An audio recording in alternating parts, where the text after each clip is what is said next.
across the UK, on DAB+, on your smart speaker, on your smart TV, and on your side.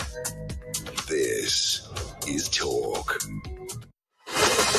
Kevin O'Sullivan back tonight from 7. Of course, coming up at 10 o'clock, Alex Phillips will be here, filling in on Fridays, as she always does, for Julie Hartley-Brewer.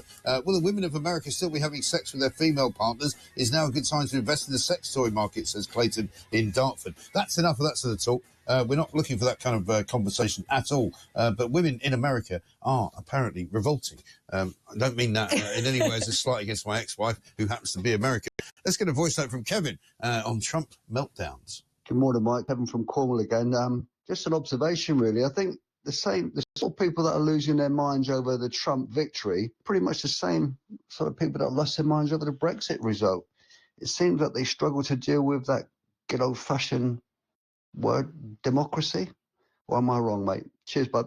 Yeah, no, isn't it funny? I mean, it's the silo business, isn't it, Emma? The same people who hated Brexit, the same people who claimed that that was a threat to democracy, are now the same people saying that Donald Trump being elected by a massive landslide is somehow a threat to democracy. I don't know how they get there. And they belittle other people, and they belittle their concerns about, you know, their jobs and their families and their future and the economy and all of that. And they think that everybody should welcome, you know, open borders and trans this, that and the other. And as I say, you know, women's sanitary products in every men's bathroom and all of this nonsense that has nothing to do with real people's lives. No, exactly right. And you get what you pay for.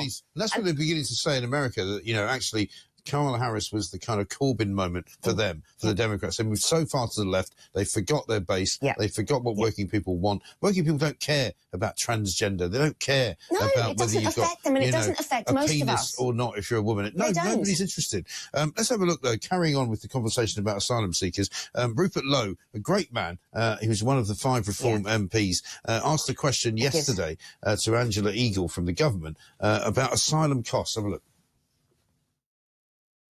In the Home Office annual report, it is confirmed that for 2022-3, £3 billion was spent on hotel costs for illegal migrants, averaging £8 million a day. The cruel inheritance tax assault on British family farms and businesses is estimated to eventually raise £520 million per year. Does this Labour government need to urgently rethink its spending priorities? No, Mr. Speaker, we've just had a budget that we're in the middle of debating and voting on, and I expect that that will be the way we go forwards. So that's it. So forget the farmers. Let's just give all the money to the illegal migrants, and let's continue to spend £8 million a day on housing them, feeding them, giving them free travel, and making sure that they feel very comfortable, while the farmers of this country, who provide the food for people to eat and for people to live, get screwed.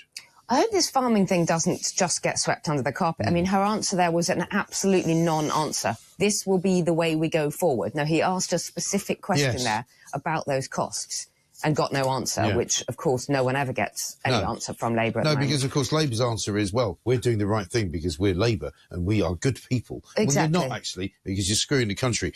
Speaking of farmers, Jeremy Clarkson not happy today in The Sun.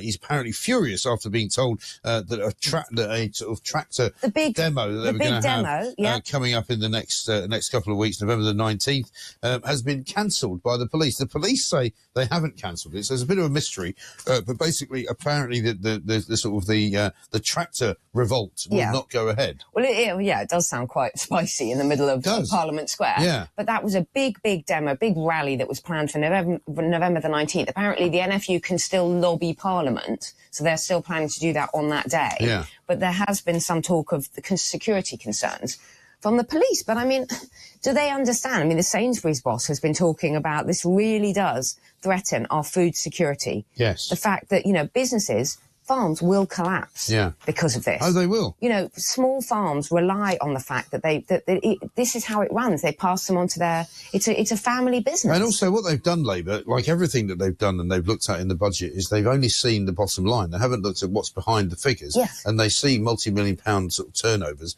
Don't understand that an awful lot of what farms do is buy very expensive equipment. Tractors cost about £250,000, £300,000. Combine harvesters cost $500,000. It's an asset, but it's hardly really like sort of, staggering. Well, you can't sell it on eBay, can you? But also, you're exactly right. This is what Labour have done. Is they did the same thing with the private schools. The ending the VAT exemption. Yeah.